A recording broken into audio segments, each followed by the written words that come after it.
Sometimes the loneliest moment in life is when you realize no one is coming to save you. For a widow at a desolate frontier port, that moment arrives as she collapses among weathered crates, her last bit of strength finally gone. The sun is setting, casting long shadows across the water, and not a soul has stopped to help. Then a mountain man appears, a hardened stranger who lives alone in the wilderness, who turned his back on people years ago. But something about her still form in the fading light stirs something he thought was dead. Without a word, he lifts her and carries her away from that forsaken place.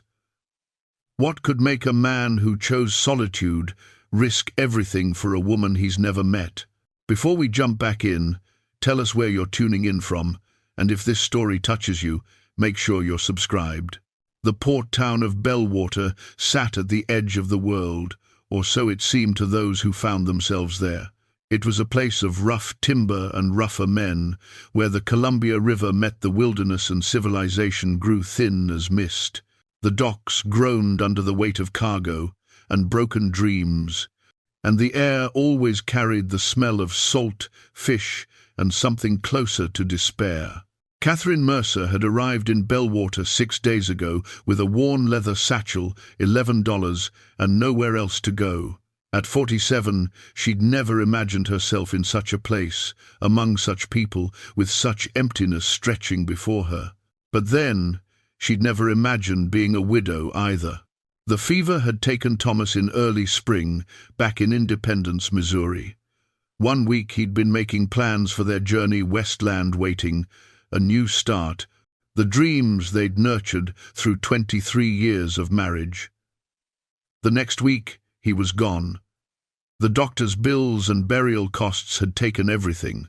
The land deed Thomas had secured was still valid, somewhere up in the mountains north of Bellwater, but Catherine had no way to reach it, no means to work it, and no strength left to try. She'd sold what little they owned and bought passage on a freight wagon, heading to the Oregon Territory, thinking perhaps she could find work in one of the settlements, maybe as a housekeeper or a cook. But Bellwater wasn't that kind of town. It was a way station for trappers, loggers, and men running from something. The few women here were either married to the hardest of those men or working in the saloon, and neither group had much use for a middle-aged widow with calloused hands and a grieving heart. The innkeeper, a thin-lipped woman named Mrs. Holloway, had let Catherine stay 3 nights on credit before demanding payment. When Catherine couldn't produce it, she'd been turned out with barely concealed satisfaction. "This ain't a charity house, Mrs." Holloway had said, her voice sharp as the wind off the water. "You want to stay, you work it off in the kitchen, or you move along." Catherine had tried the kitchen work, 2 days of it, scrubbing pots from before dawn until after dark, sleeping on a pallet in the storage room, eating scraps. But even that hadn't lasted. Mrs. Holloway's nephew had arrived needing work, and blood ran thicker than charity. Catherine found herself back on the street with her satchel and even less money than before. She'd spent the last 3 days looking for anything, any kind of work, any place to sleep that didn't cost what she didn't have. The portmaster, a thick-necked man with tobacco-stained teeth, had looked her up and down with eyes that made her skin crawl. "Might have something for you?" he'd said, his meaning clear enough that Catherine had backed away and kept walking. The general store didn't need help. The blacksmith laughed at the suggestion. The timber office didn't hire women. Door after door closed, and with each refusal, Catherine felt herself disappearing a little more. By the 6th day, she'd stopped asking. She'd found a spot near the docks, where the cargo crates provided some shelter from the wind, and she'd sat there watching the river flow past, grey and indifferent as the sky above it. Her last meal had been the day before, a piece of hardtack and some dried apples she'd found in the bottom of her satchel. The hunger was a constant ache now, but worse than that was the cold certainty that this was how her story would end. Not in the home she'd dreamed of, not surrounded by the family she'd hoped to build, but here, among strangers who wouldn't remember her name. She didn't remember deciding to lie down. One moment she was sitting, watching the dock workers load barrels onto a flatboat, and the next, the world was tilting sideways, and the rough wood of the dock was pressing against her cheek. Someone shouted something, but the words seemed to come from very far away. Her last conscious thought was a simple one. "I'm sorry, Thomas. I tried." 15 miles away, Jonas Pike was having second thoughts about coming to town at all. He stood in the dim interior of Bellwater's general store, a list of supplies in his weathered hand, and felt the familiar tightness in his chest that always came when he was around too many people. The store was crowded, 3 trappers arguing over the price of steel traps, a logger's wife examining bolts of fabric, a pair of drifters loitering near the tobacco, and every voice seemed too loud, every movement too close. Jonas was a tall man, lean and hard from 15 years of mountain living, with a face carved by wind and solitude. His beard was more grey than brown now, and his eyes, a pale blue that had once been warm, had taken on the colour of winter sky.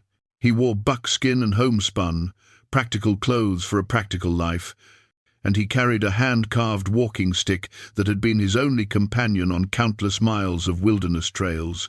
He'd been 27 when he'd first come to these mountains with his young wife, Mary, and their daughter, Emma. They'd built a cabin in a high valley, trapped and hunted, and for 10 years lived a life that was hard but good. Jonas had been happy then, in a way he could barely remember now. Mary had laughed easily and often. Emma had grown strong and curious, learning to read animal tracks before she could read words. Then came the winter, when Jonas had gone down mountain for supplies, leaving them safe, he'd thought, with plenty of firewood and provisions. He'd been gone 4 days. A spark from the hearth, the wind in the wrong direction, and by the time he'd returned, there was nothing left but ashes and 2 graves he'd dug with hands that shook so badly he could barely hold the shovel. He'd stayed in the mountains after that, but he'd moved his cabin, couldn't bear to be near that valley. For 15 years he'd lived alone, speaking to no one for months at a time, venturing to Bellwater only twice a year when his supplies ran low. He preferred it that way. People meant attachment, and attachment meant loss, and he'd lost enough for one lifetime. That everything, Pike. The storekeeper, a balding man named Warren, was looking at him with the mix of curiosity and caution that most townspeople showed Jonas. Jonas nodded, counting out coins for the supplies: flour, salt, coffee, ammunition. Not much. He didn't need much. "Heard there's going to be an early winter," Warren said, making conversation Jonas didn't want. "Snow, already falling up in the high country." "Seen it," Jonas replied, his voice rough from disuse. Warren wrapped the supplies in brown paper and twine. "You ever think about coming down to winter in town? That cabin of yours must be colder than a—" "It suits me fine." Jonas took his packages and turned to leave before Warren could continue. Outside, the afternoon was fading toward evening, the autumn sun already low over the western mountains. Jonas loaded his supplies onto his horse, a sturdy roan mare named Ida, and considered heading straight back up the mountain. But he'd promised himself he'd get everything he needed in one trip. It would be months before he came back to town, and he still needed to check with the trapper's supply for a new steel blade. He led Ida down toward the docks, where the trapper's supply sat in a weathered building overlooking the water. The streets were quieter now, most men having moved inside to the saloon or home to supper. The wind off the river carried a bite that spoke of the winter to come. Jonas was almost to the supply house when he saw her. At first, she was just another shape among the cargo crates, a bundle of cloth that might have been abandoned canvas or discarded goods. But something made him look twice, maybe the way the fading light caught on a pale hand, or maybe something deeper, some instinct he thought he'd buried with his family. He moved closer, his walking stick silent on the worn planks of the dock, and saw her clearly. A woman, middle-aged, thin in a way that spoke of recent hardship rather than natural build, lying motionless among the crates, with her head resting on a battered leather satchel. Her clothes were respectable but worn, her dark hair streaked with grey and coming loose from its pins. Her face, even in unconsciousness, held lines of care and sorrow, Jonas stopped 3 feet away, every instinct telling him to turn around and walk away.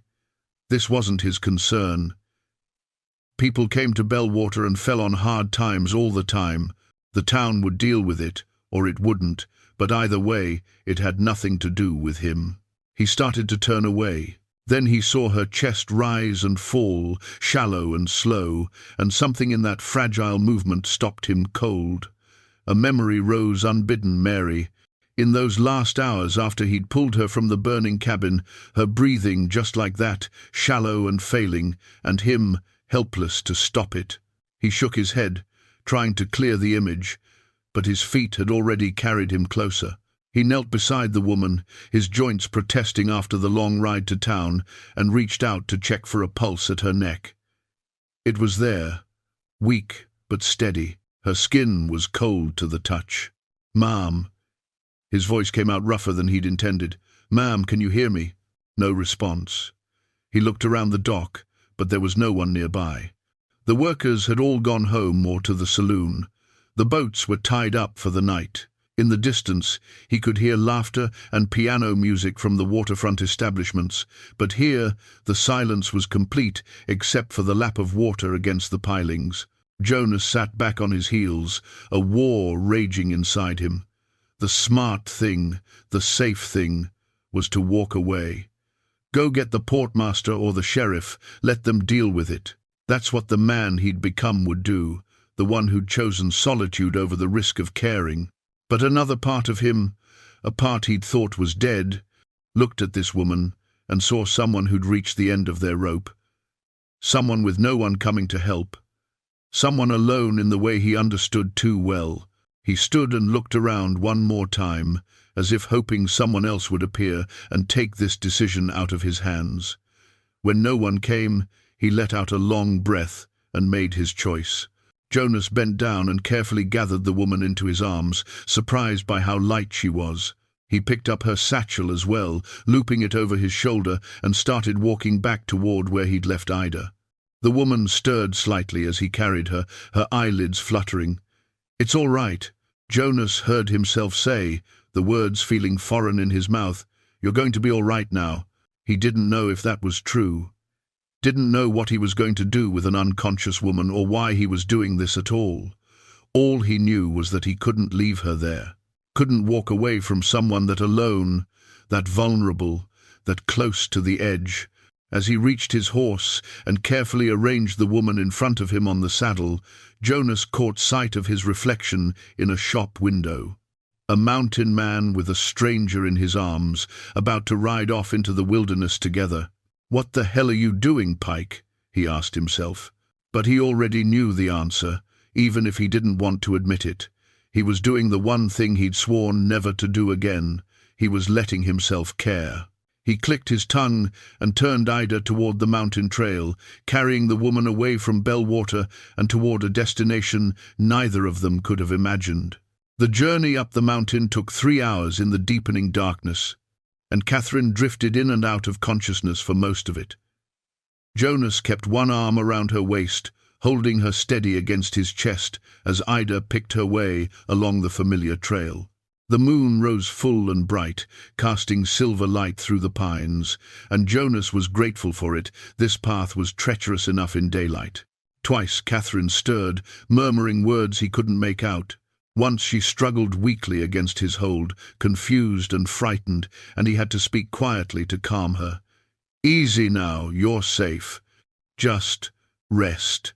His voice seemed to reach her even through the fog of exhaustion, and she settled back against him, her body going limp with trust that made something twist uncomfortably in his chest.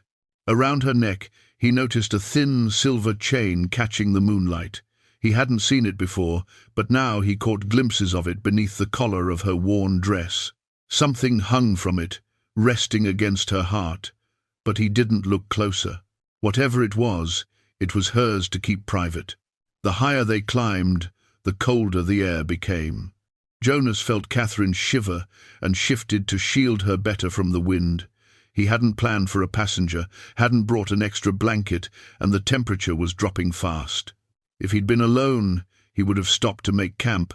But with Catherine in her weakened state, he needed to get her somewhere warm.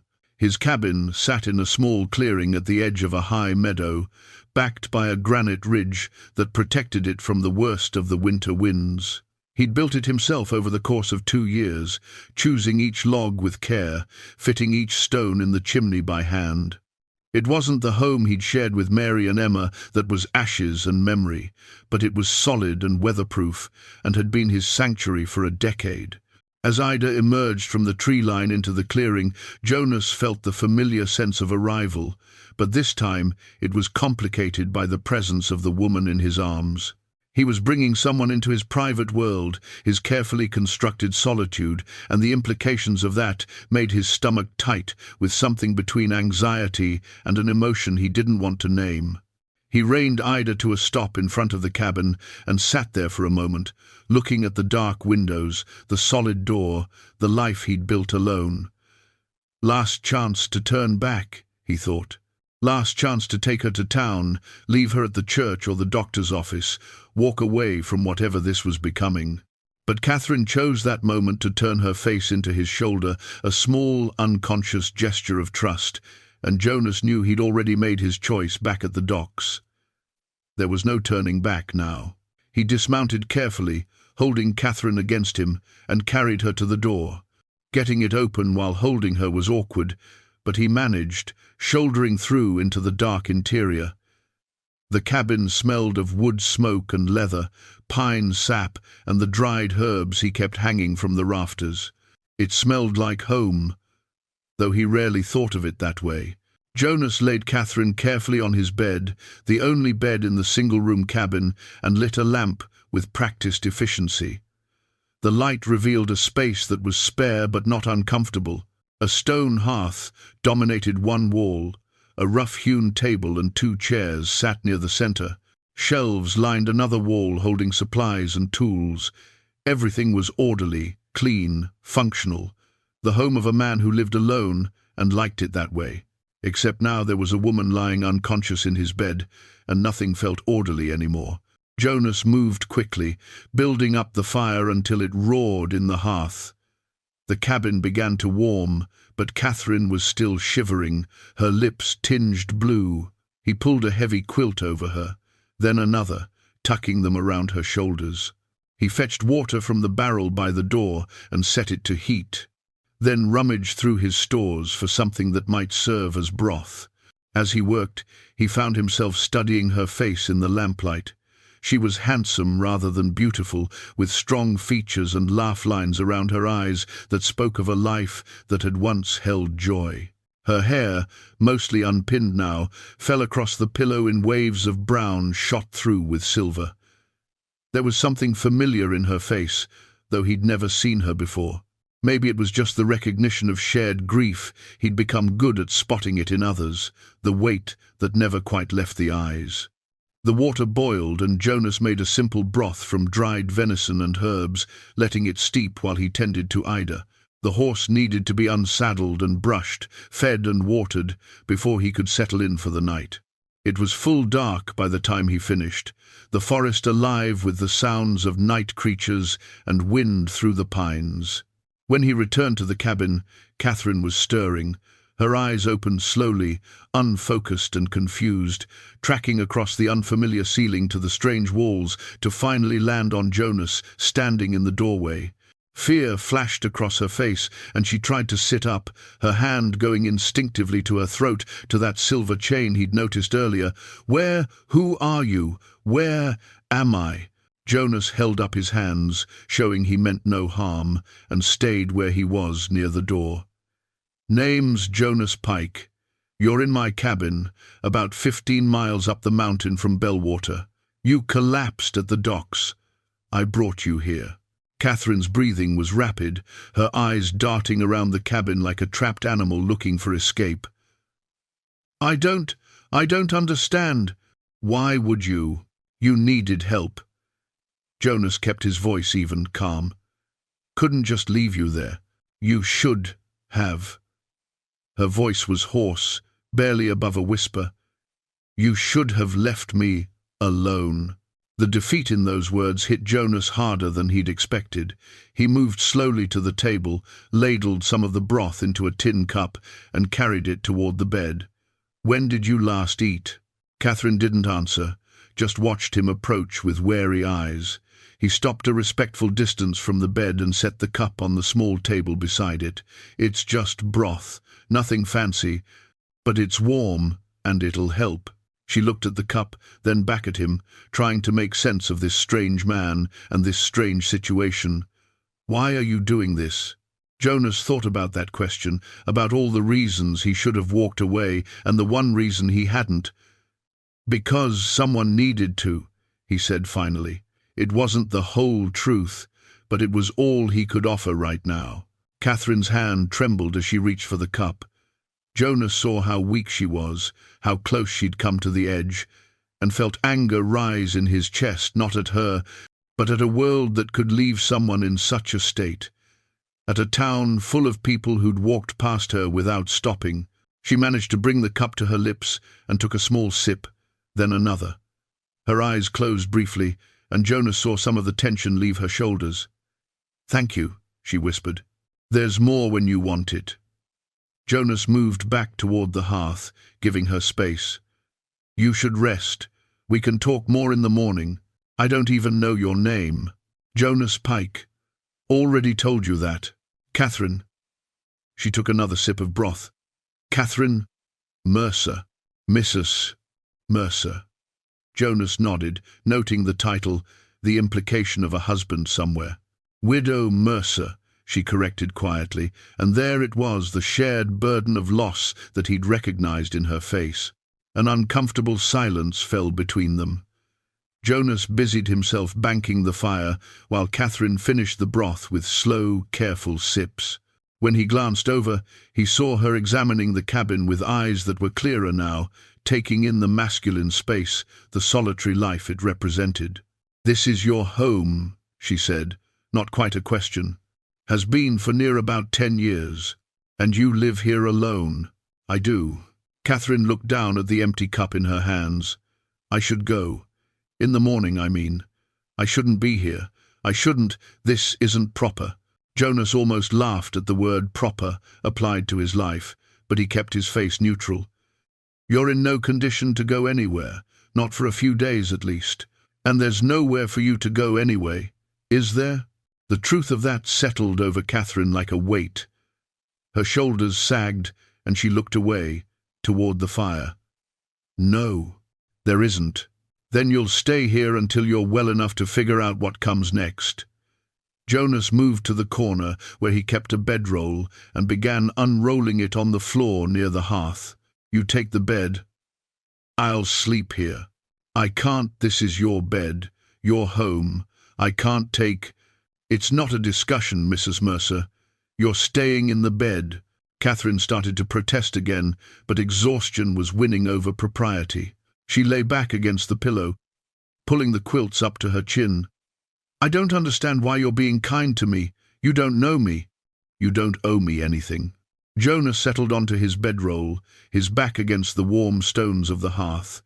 In the lamplight, he could see the carved initials on the hearthstone, JP and MP, a reminder of another life, another time when kindness had come naturally to him. "Maybe I don't," he said quietly. "But I remember what it's like to have nowhere to go and no one to turn to." Catherine was quiet for a long moment. When she spoke again, her voice was thick with emotion. "I tried so hard. After Thomas died, I tried to keep going, to honor his memory, to make something of the life we'd planned, but everything it all fell apart. And I let it. I gave up." "You didn't give up," Jonas said firmly. "You survived. There's a difference. I was dying on those docks, but you didn't die. You're here now. That counts for something." Catherine turned her face toward the wall, and Jonas saw her shoulders shake with silent tears. He looked away, giving her privacy for her grief, and stared into the fire instead. The cabin was warm now, filled with the soft sounds of crackling wood and Catherine's quiet weeping. Jonas lay on his bedroll and wondered what he'd gotten himself into.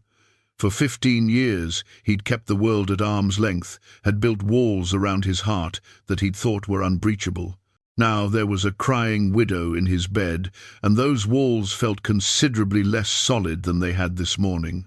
Outside, the wind picked up, singing through the pines. Winter was coming early this year. Jonas could feel it in his bones, in the way the temperature dropped and the sky held that particular clarity that preceded snow. Another few weeks and this cabin would be cut off from Bellwater entirely, isolated by snowdrifts and ice until spring, which meant that Catherine Mercer, whoever she was and whatever had brought her to that dock, would be staying considerably longer than a few days. Jonas closed his eyes and tried not to think about what that might mean. Tried not to remember the last time he'd cared about someone, the last time he'd let someone into his carefully controlled life. Tried not to remember how that had ended.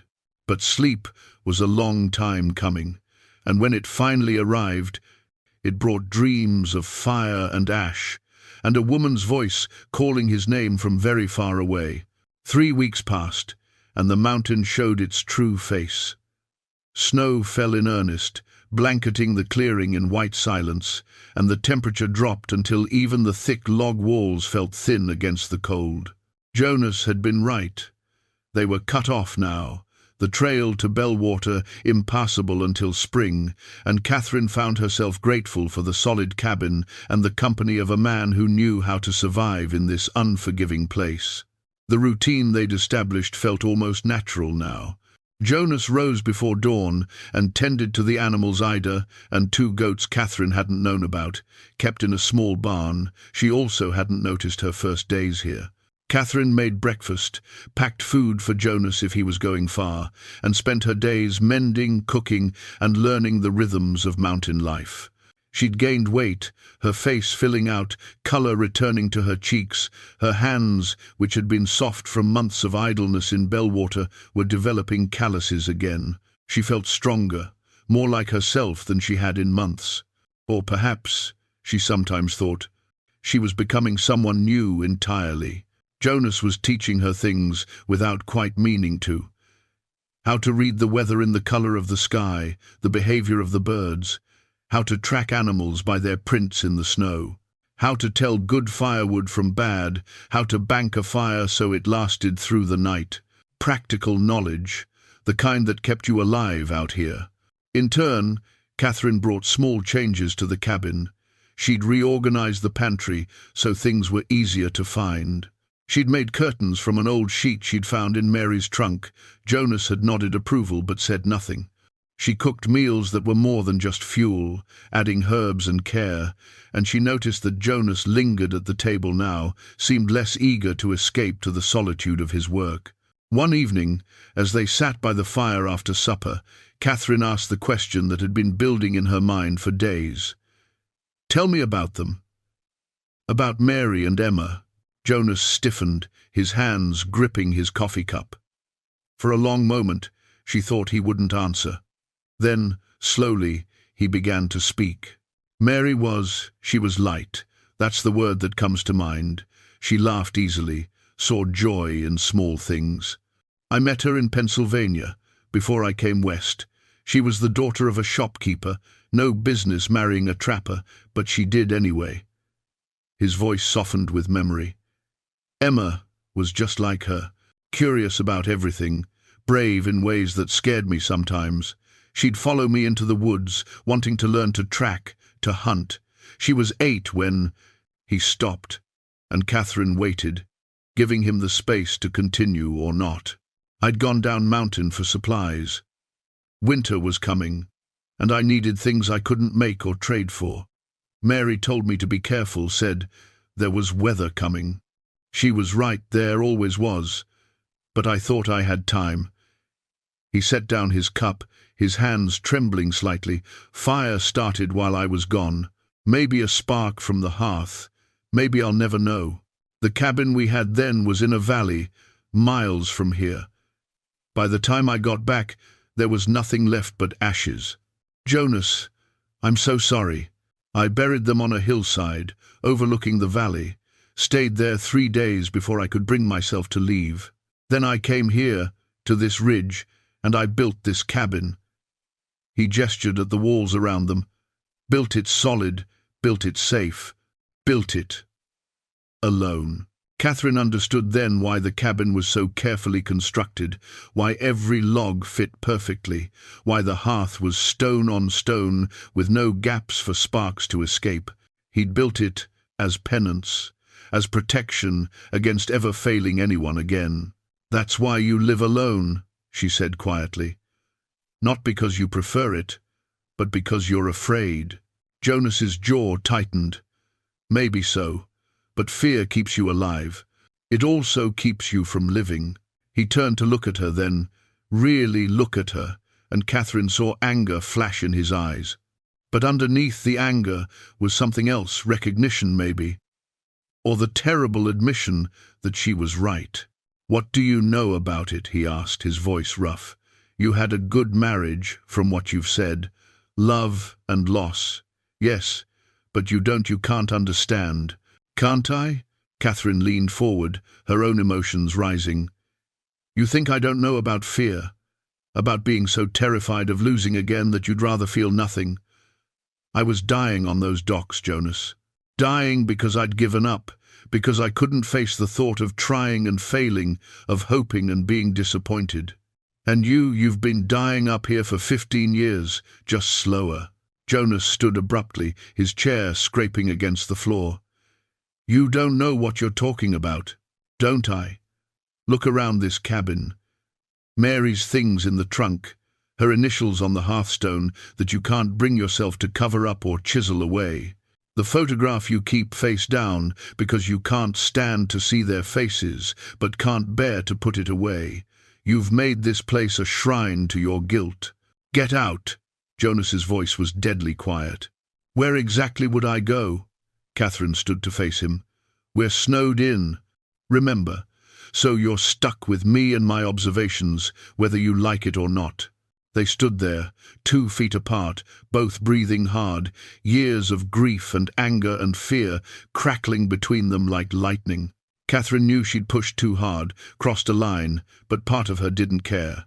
She was tired of tiptoeing around his pain while ignoring her own. "Why do you care?" Jonas demanded. "Why does it matter to you how I choose to live?" "Because I'm living here too," Catherine shot back. "Because for the first time in months, I feel like I'm alive again. And part of that is because of you. Because you saved me, yes, but also because you're... She stopped, the words caught in her throat, but Jonas finished for her. "Because I'm what?" His voice was softer now, dangerous in a different way. Catherine took a breath, steadying herself. "Because you're the first person since Thomas died who's made me feel like I matter, like I'm more than just a burden or a problem to be solved.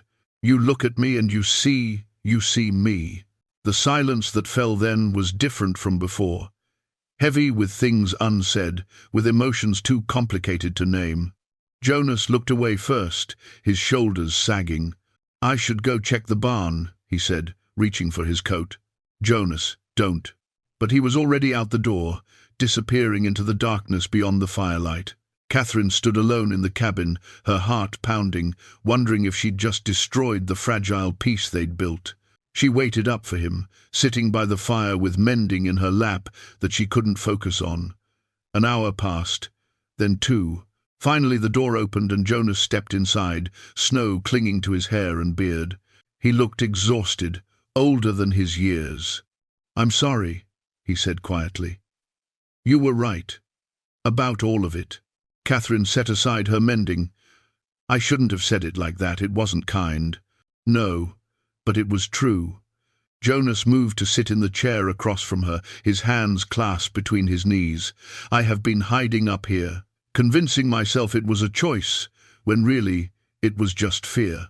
Fear of caring again, fear of losing again, fear of being happy because happiness can be taken away." "I know," Catherine said softly. "I know because I feel it too." Jonas looked up at her, and in his eyes she saw the same thing. She felt the terror of connection, the risk of opening a heart that had been broken, but also, maybe, the beginning of something worth taking that risk for. "I don't know how to do this," he admitted. "How to let someone in again. Neither do I." Catherine reached across the space between them and took his hand. His fingers were cold from the night air, but they curled around hers with gentle strength. "But maybe we figure it out together." They sat like that for a long time, hands joined, the fire crackling softly, two wounded souls beginning the slow, frightening work of healing. After that night, something shifted between them. The careful politeness gave way to something more honest, more real. They talked more freely now, sharing memories that had been too painful to speak aloud before. Catherine told Jonas about her life with Thomas, not just the good parts, but the struggles too. The years when money was tight, when Thomas's business ventures failed, when they'd argued about whether to stay in independence or strike out for the territories. The miscarriages that had stolen their hopes for children, the slow acceptance that it would be just the two of them. The way Thomas had dreamed of the West as a new beginning, a place where they could build something lasting. Jonas, in turn, shared fragments of his life before. His childhood in Pennsylvania, learning the woods from his father, the years as a young trapper when the frontier was still wild and fortunes could be made in beaver pelts. Meeting Mary at a trading post, her father's objections, their decision to marry anyway and head west together.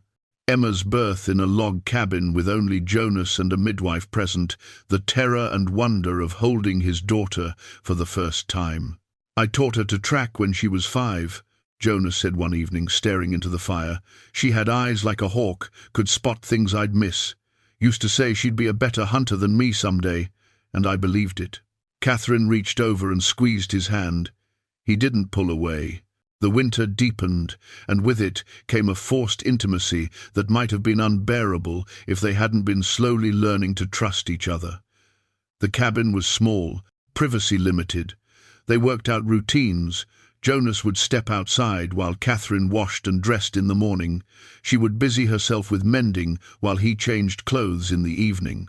But there were moments when their careful choreography failed, when they'd brush against each other in the narrow space, when awareness of the other's presence became almost overwhelming. One afternoon, Catherine was cooking from her mother's recipe book, a battered old thing she'd carried in her satchel, its pages stained and worn from years of use. She was making a stew, the kind her mother had taught her, and the smell filled the cabin with warmth and memory. Jonas came in from checking the traps, snow dusting his shoulders, and stopped in the doorway. "That smell," he said, his voice catching. "Mary used to make something like that, her mother's recipe." Catherine looked up from the pot. "Would you like to try it when it's done?" "I'd like that, thank you." They ate together that evening, and Jonas was quiet, clearly lost in memory. But it wasn't the painful kind of remembering, Catherine noticed. It was softer, gentler, the kind of memory that brought a small smile rather than tears. After dinner, Catherine pulled out the recipe book and showed it to Jonas. "My mother gave this to me when I married Thomas. Said it was the most valuable thing she could pass on the knowledge of how to feed a family, how to make a house, a home." Jonas turned the pages carefully, looking at the handwritten recipes in faded ink. "It's like you carry your mother with you." "In a way, I suppose I do. Her and all the women before her who used these recipes, who wrote them down, who passed them on." Catherine paused, then added, "Sometimes I think that's what legacy really is. Not land or money or grand accomplishments, but these small things, recipes and stories, and the ways we take care of each other."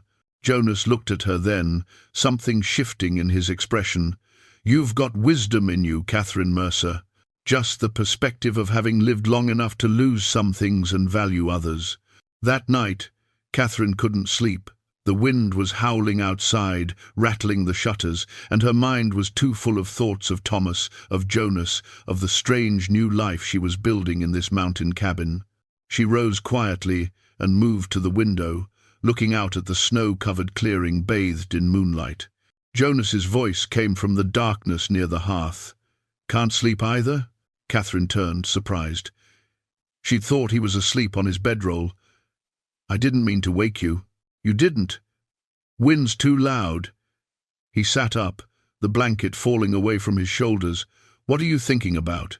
Catherine considered lying, offering something simple and safe, but they'd moved past that kind of careful dishonesty.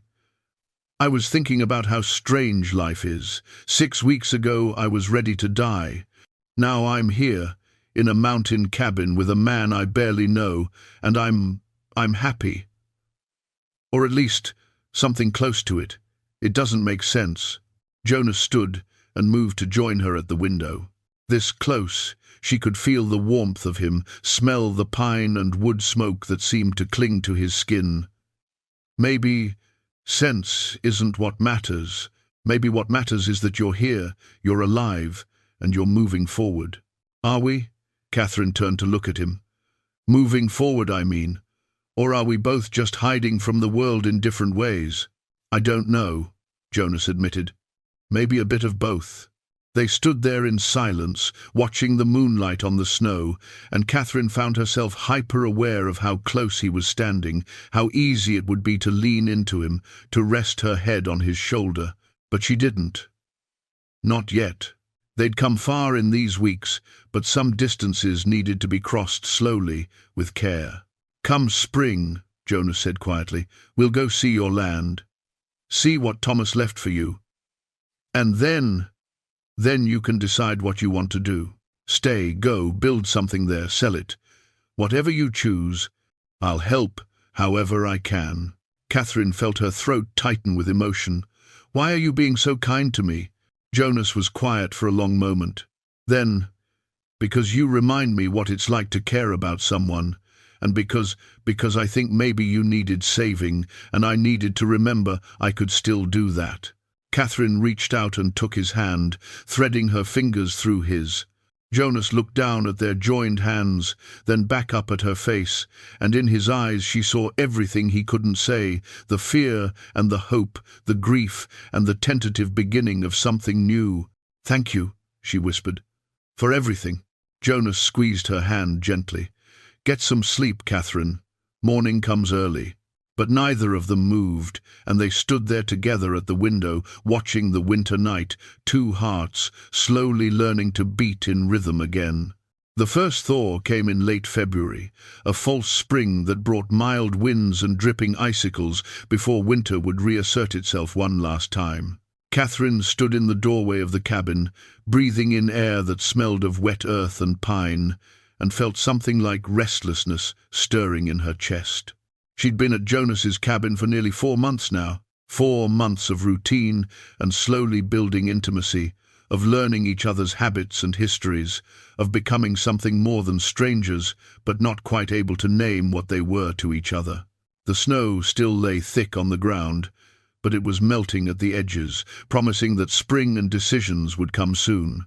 Catherine had been thinking about the land deed more lately, about Thomas's dream and what she owed to his memory, about whether she had the courage to try to build a life on that wild property, or if she should take the easier path and sell it, move to one of the settlements, start over somewhere civilized. She was sorting through her satchel, taking inventory of her few possessions, when her hand touched a folded paper she'd forgotten was there. Not the land deed that was safely stored in Jonas's strongbox, but something else. A letter, maybe, or another document. Catherine pulled it out and unfolded it, confused. It was the land deed, after all, but not the one she remembered. This one looked newer, the ink less faded. She spread it on the table and read it carefully. Her heart began to pound. The property described in this deed was different from what she remembered. Not just a wild claim 40 miles north, but 160 acres of surveyed land, with improvements. The document listed a cabin, a barn, cleared fields. It had been registered just 3 months before Thomas died, replacing an earlier, rougher claim. But that wasn't possible. Thomas had never mentioned improvements. He'd told her it was raw land, wilderness that would need to be tamed. Why would he have hidden this from her? Catherine read the document again, her hands shaking. At the bottom was a surveyor's notation. The land bordered the Pike property to the south, Jonas's land. The property lines were drawn clearly, with landmarks noted. And there, in smaller text at the bottom, a note from the surveyor. This deed supersedes and nullifies previous claim filed by Thomas Mercer. Original structures built by Jonas Pike circa 1838, now abandoned.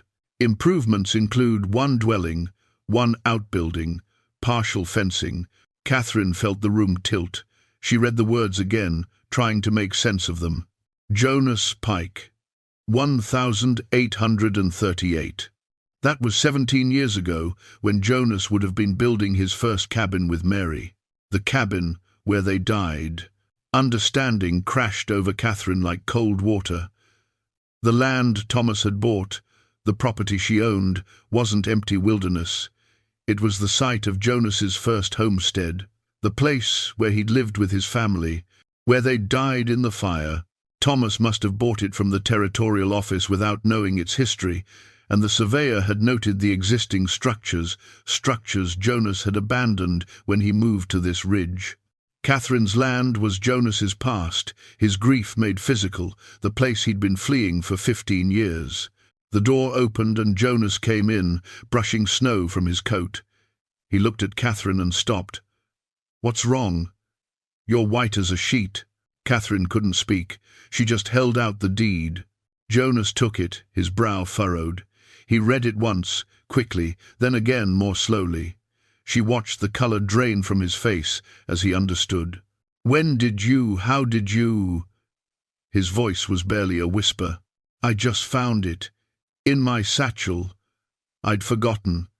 Catherine stood, moving toward him. "Jonas, I didn't know.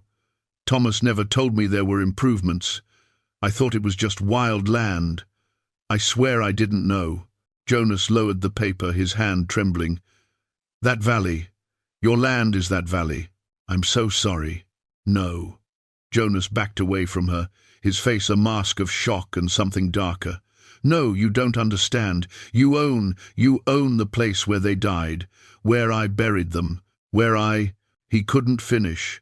The paper fell from his hands, and he turned away, gripping the back of a chair so hard his knuckles went white. Catherine felt tears streaming down her face. "I'll sell it. I'll give it away.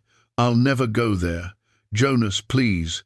"Thomas bought it 3 months before he died," Jonas said, his voice hollow. 3 months. You've owned that land since before you even came to Bellwater, since before I found you at the docks."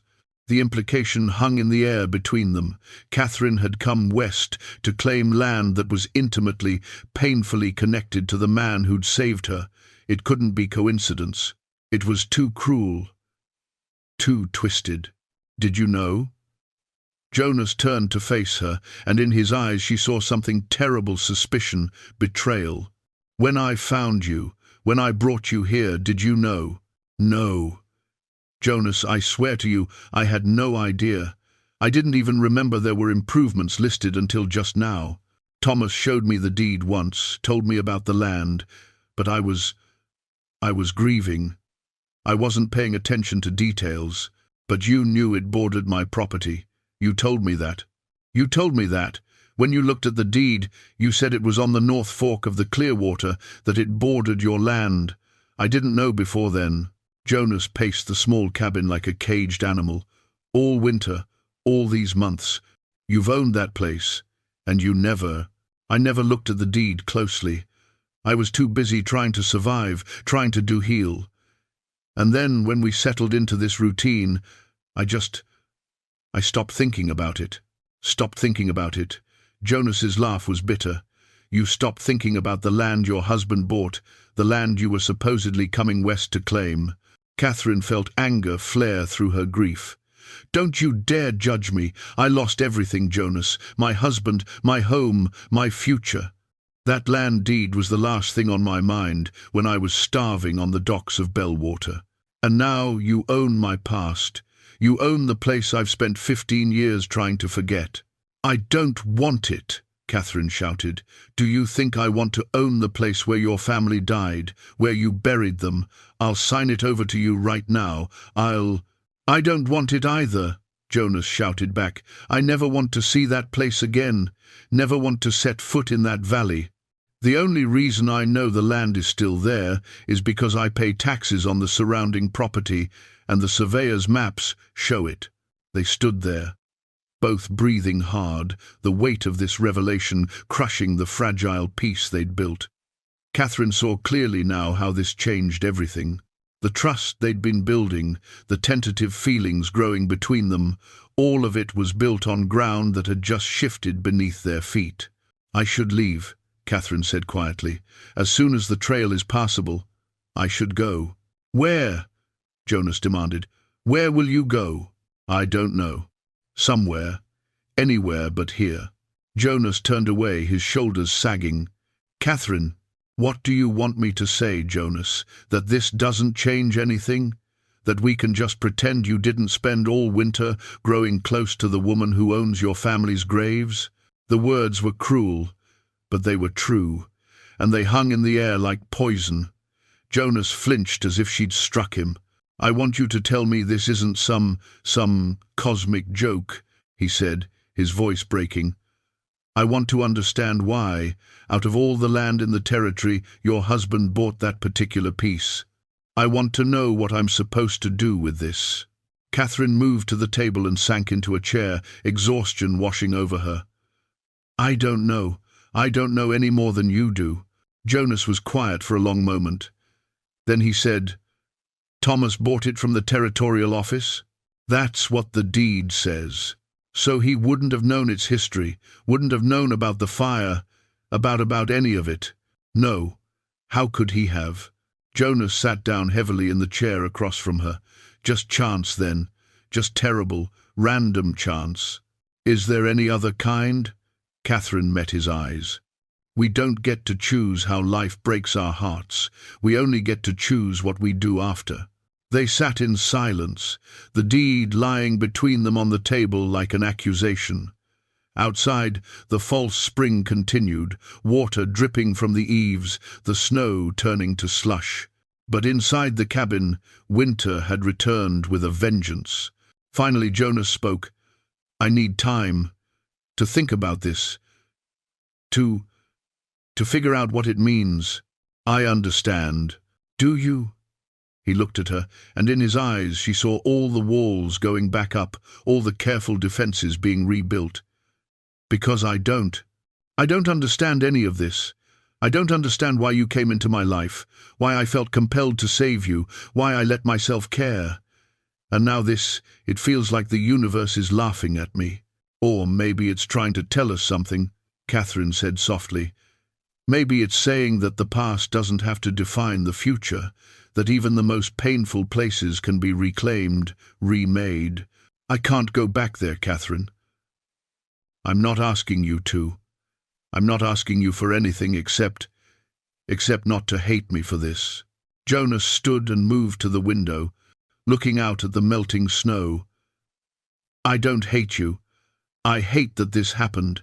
I hate that something I thought was over, buried, has come back to complicate everything. I know." He turned to face her. "But I need space, need to sort through this alone." Catherine nodded, understanding that this was the best she could hope for. Not rejection, but not acceptance either. Just time. "I'll sleep in the barn tonight," Jonas said. "Give us both some room to think."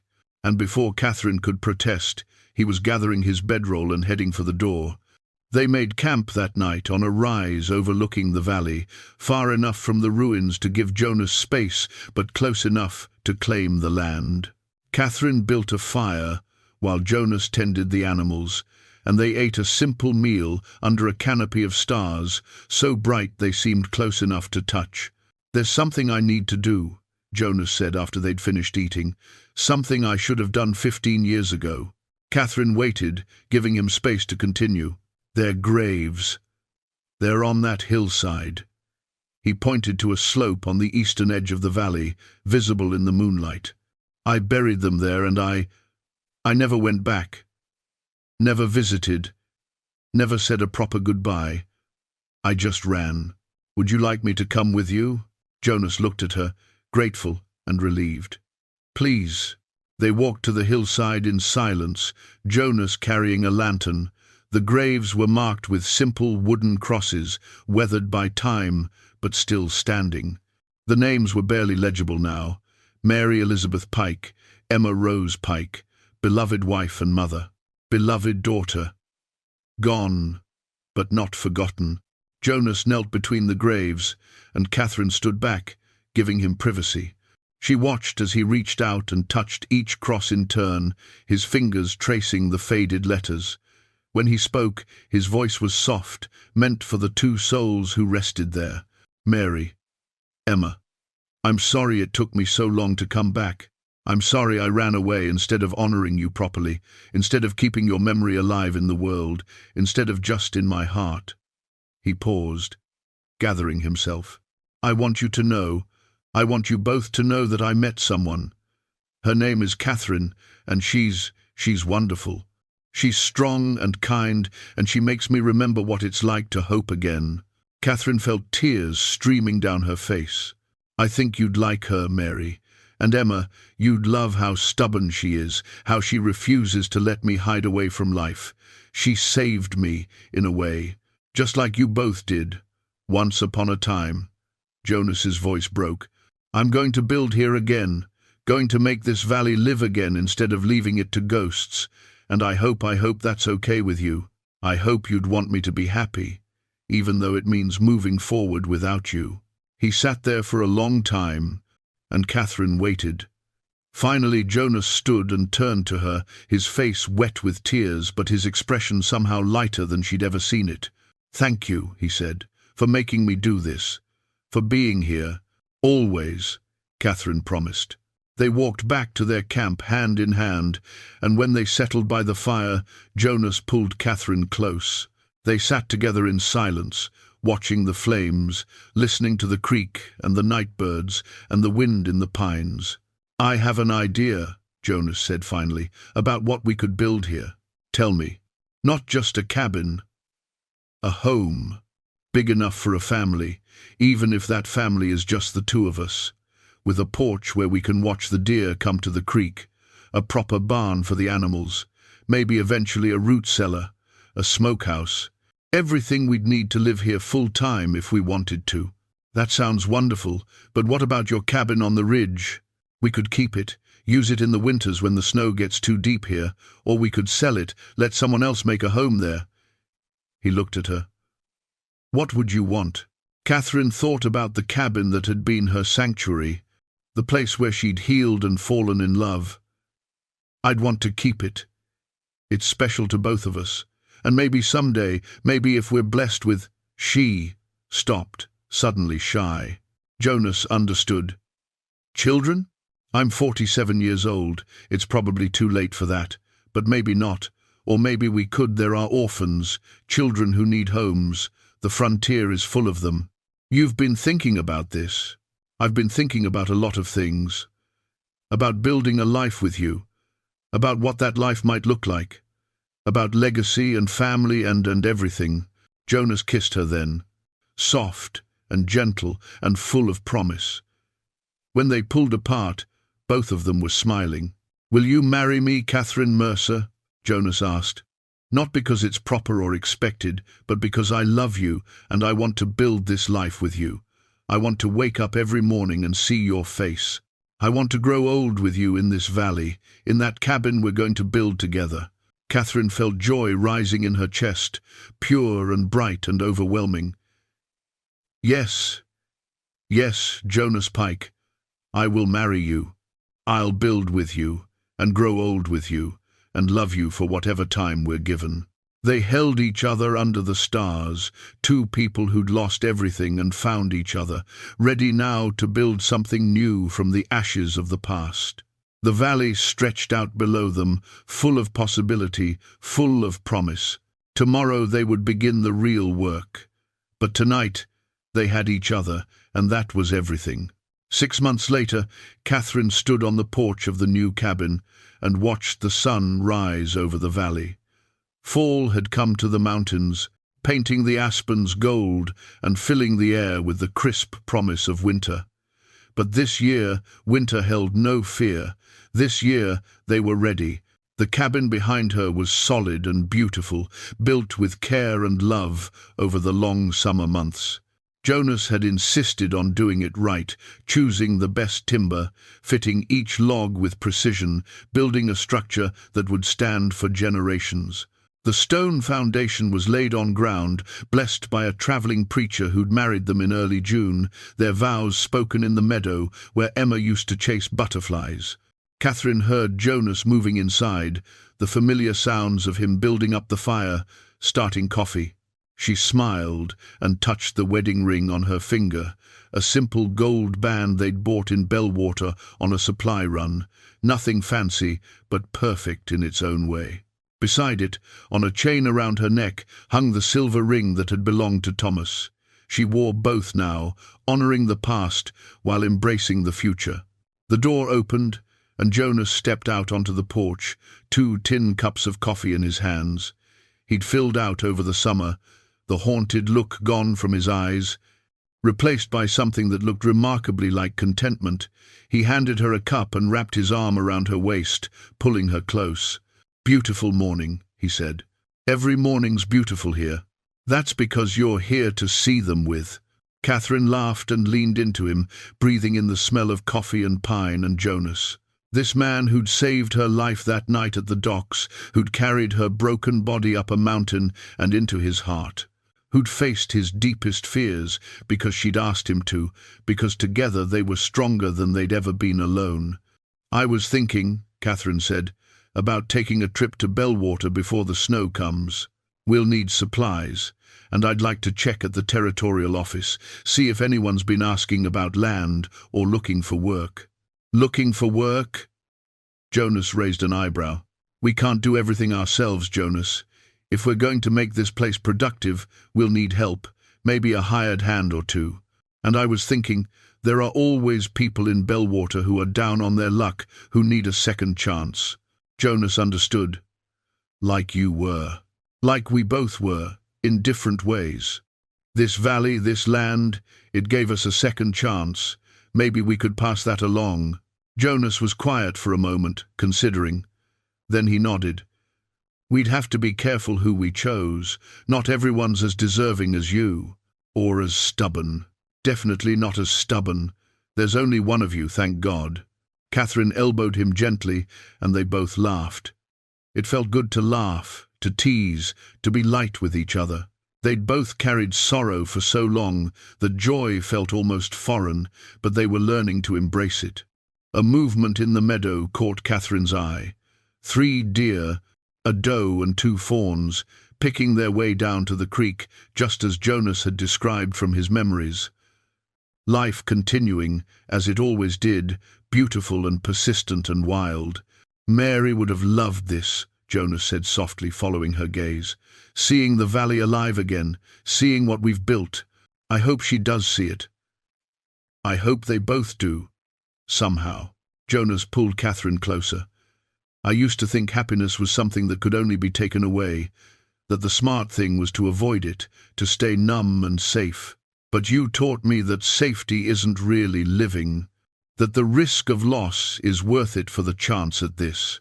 "At what?" "At this moment. This life. You."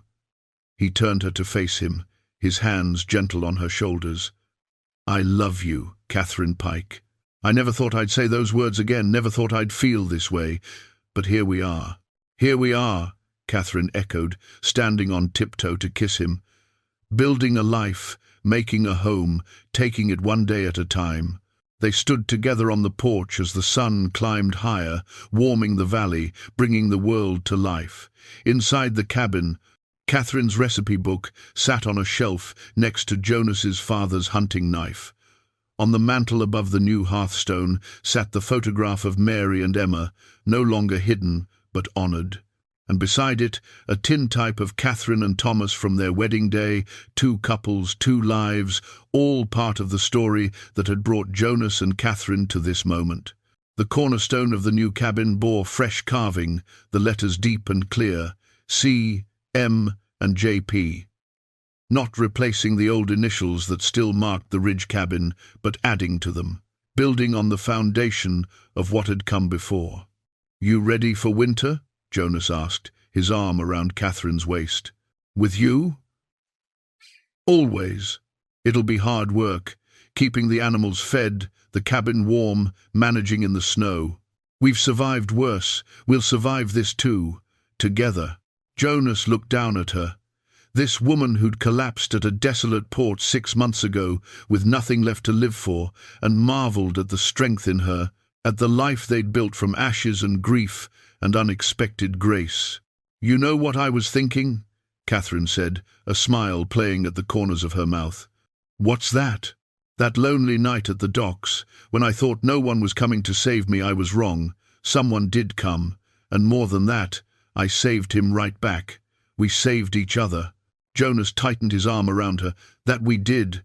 That we did." They turned and went inside together, ready to face whatever the day would bring. A place where loss had once reigned now held life again, held hope, held the future they were building, one careful, loving day at a time. Sometimes the end of one life is the beginning of another. Sometimes rescue comes from the most unexpected places. And sometimes 2 wounded souls, given the courage to try, can build something stronger together than either could alone. The mountains stood watch. The creek sang its ancient song. And in a valley that had known sorrow, joy bloomed again like wildflowers after winter, stubborn and bright and impossibly beautiful.